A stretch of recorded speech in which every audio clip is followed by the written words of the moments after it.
எப்ப முருகா நீதா கெதின்னு அவன் காலில் விழுந்தீங்கன்னா பாவ புண்ணியத்தை தாண்டி முருகனுடைய அருள் 7 ஜென்மத்துக்கும் கூட வரும். 7 ஜென்மத்துக்கும் கூட வரும்.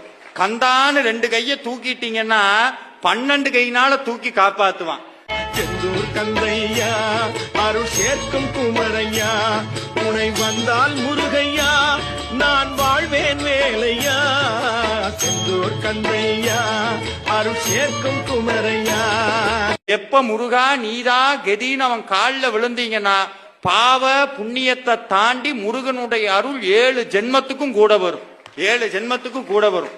கந்தான்னு 2 கையை தூக்கிட்டீங்கன்னா 12 கையினால தூக்கி காப்பாத்துவான். செந்தூர் கந்தையா அருள் சேர்க்கும் குமரையா, உனை வந்தால் முருகையா நான் வாழ்வேன் வேலையா. செந்தூர் கந்தையா அருள் சேர்க்கும் குமரையா.